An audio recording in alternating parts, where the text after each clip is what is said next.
Hey guys, this is the Slug, and this is the first edition of our Slug interview series.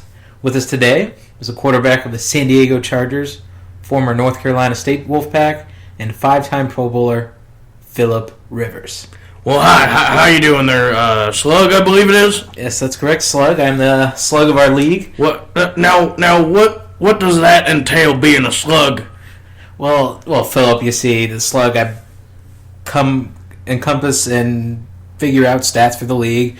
And you're slow in that regard, probably. Is that what you're saying? I'm thorough, and I make sure. Now I respect that. I respect that process of being thorough and taking your time, moving Slug on. You know what? I like that name. I might be Philip Slug Rivers. You might call me Slug. Yo, Slug. It's I'll give it to you. It's a great nickname. We'll talk about that later. Yeah, I mean, it's great to have you here today for our first interview. We'll have a couple questions for you. All right. I'm ready to answer such questions. This is why I came to this establishment today. I was led to believe there was a camera. I put on my finest bolo tie. Yeah, our camera did unfortunately malfunction at the last second, so we're just left with the audio. But it is great to have you here. I appreciate that very much. I will have to dock somebody for my makeup fee and my bolo tie fee. I have a bolo tiesman who comes over to my house every Monday and gives me a new selection of bolo ties to wear. Again, are you trying to say bolo ties as much as possible? Is that bolo ties? Excellent. With that, great news. You won this past weekend. You beat the Cleveland Browns. What? I won this past weekend? You did? That is amazing. I just go out there and play a game of football. I don't know if I win, lose, or draw. I don't know. Sometimes I draw. Yeah, they are called ties, not draws, but yes. I say draw. Quick draw. There's a quick draw. I mean, it does take 15 minutes times 4 quarters, but... Yeah, that's very true. You did lose Malcolm Floyd and Stevie Johnson during the game. How did you overcome losing 2 of your top 3 wide receivers? I'll tell you, Slug. That was one of the darkest days in my entirety of my professional playing career. Malcolm Floyd was the first man to ever catch a touchdown thrown by my arm. The first bullet ever to be caught by this 6-gun that you call Philip Rivers. Philip Slug Rivers, I'm sorry. He's a stellar human being. There's no one that anybody looks up to on the team more than I and Malcolm Floyd. Malcolm Floyd is one of my favorite human beings on this earth. And Stevie Johnson, please, can I tell you about Stevie Johnson? A hard worker. Please do. Thank you. I was about to. Philip Rivers loves Stevie Johnson. I was going to have that T-shirt made and given to everybody that walked through. I was going to give it to everybody who walked through that damn door myself, because I wanted everybody to know that Stevie Johnson is a new burgeoning talent. I just learned that word. Burgeoning talent in this league, and I'm prepared to use him. And losing him this past weekend with Malcolm Floyd, you took one leg away. Have you ever seen that movie Ace Ventura 2, When Nature Calls, Slug? That's a great movie there. Love Jim Carrey. Now, do you remember when James Carrey, I call him James, when James Carrey had one spear in one leg, and he looked down, and he screamed? That's what I did when I lost Malcolm Floyd. I looked at my little right leg, and I screamed, ah! And then, just when you thought hope could have come, he could have pivoted on that other leg. He had another spear thrown into his other leg, and he looked down again, and that was me looking at Stevie. I was like, oh! Two times me. And luckily, you have guys that you can go to in dire situations. When the waters are overflowing in your submarine, and you need to have someone go in with a wet vac. That's Daniel Woodhead. Daniel, not Danny? Daniel Woodhead III is a fine human specimen.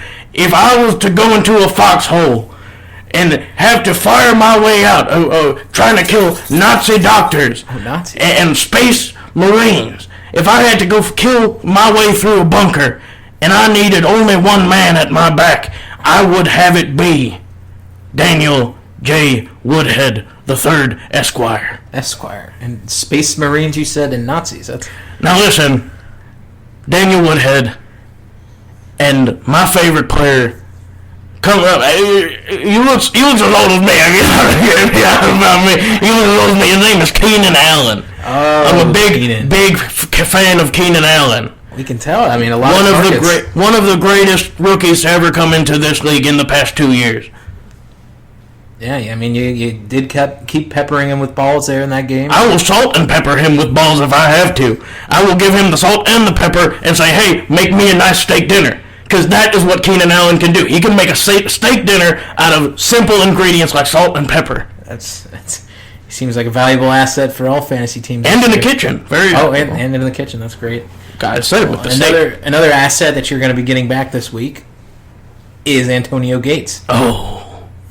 I'm sorry. Now, when you have to talk about one of the finest human beings who have ever walked this God's green earth, you have to mention Antonio Gates. One of my favorite people to be around at Christmas time. Christmas time? Why is that? He's the best gift giver and hug taker. And I mean take. He will take a hug from you. I mean, that's a great asset to have on the team and come back for you this week. I mean, yeah, and he was always around giving hugs, by the way, and taking them. Hugs? Maybe go on. Where would he? How many hugs is he taking? Who's he taking them from? He takes them hugs from basically everybody. Anybody he finds, he'll take a. You don't think you're gonna give a hug? He takes it from you. That is how Antonio Gates operates. That's good to know. He is a lover and a fighter, and I would have him at my back in either shape. Well, there before we get into too deep into that, let's see. I'm trying to say he helps win football games. Well, yeah, of course he does, and you're gonna get him back this week, and we'll see if he can put you into the playoffs this year. Again, you actually often get overlooked as being an elite quarterback. How would you rank yourself amongst the elite quarterbacks? Well, I think we all go out there and we compete. You know, we're just going out there and we play football. I can look at numbers all day. I can look at stats all day. I can look at he say, she say, he she say. Now you know how things are today, yeah. And I can't really be bothered with that. I just go out there. I like to play football, man. I just go out there and I like to play football. I go out there, I throw the ball. I throw it hard. And they like it. The people like it. I like it. Keenan likes it. Daniel J. Woodhead Esquire III loves it. We love the game of football. We play for fun. That's why we don't count the stats. I don't look at stats. I don't say, am I better than Ryan Mallett? Am I better than Matt Hasselbeck? No, I don't go by that. I don't compare myself to the top guys in the game. Yeah, of course. I mean, it's pretty self-explanatory. You consider yourself elite. That's great. I mean, what is it? This word elite everybody talks about. Pretty much, you're one of the top 5 or 6 at your position generally. Can I tell you a story about this? When I first came to San Diego. Let's hear it. When I first came, I heard I was going to be headed to San Diego. I assumed we were talking about Santiago, Chile. And I thought I was going out of country. I am American, and I will stay in America. You cannot deport me to play football. Yeah, that's absolutely right. They couldn't. In Chile.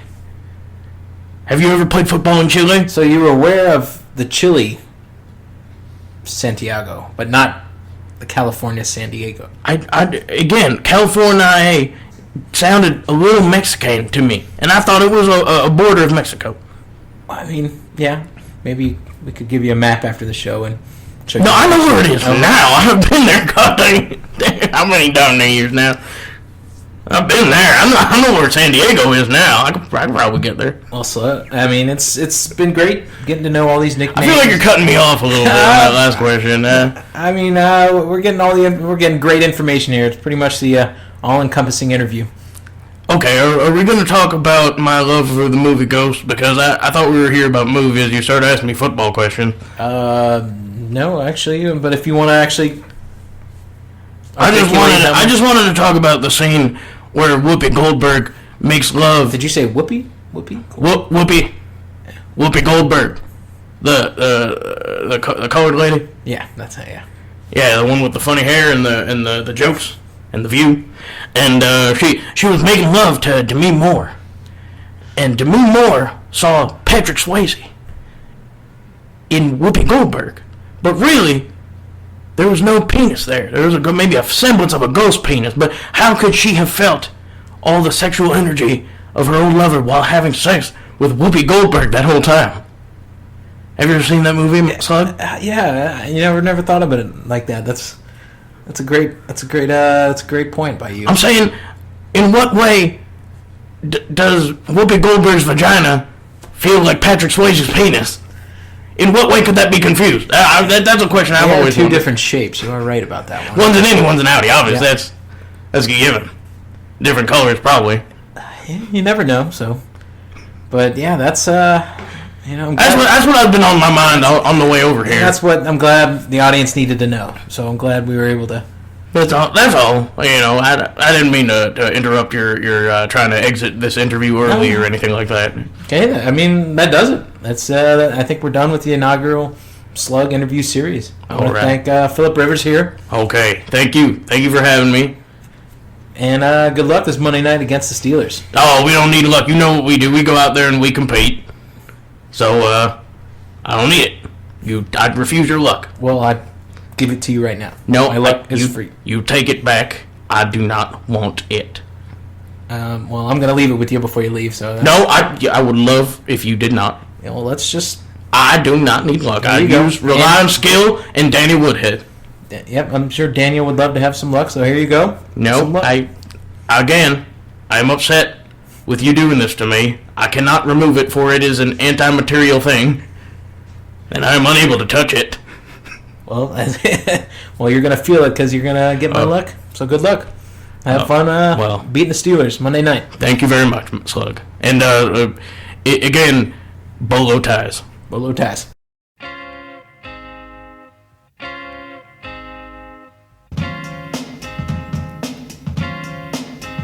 Greetings, girl, and welcome to my world of phrasing. Right up to bat is the daisy age, and you're about to walk top stage, so wipe your lottos on the mat. Hip-hop love this is, and don't mind when I quiz your involvements before the sun. But clear your court, cause this a one-man sport, and who's better for this than Plug One? Don't have to worry about me squashing other deals, cause they've already been squished. Freeze a frame of our moves the same, wish we can continue right behind the bush. You'll stay with me, I know this, but not because of all my earthly treasures, or regardless to the fact that I'm past the noose, but because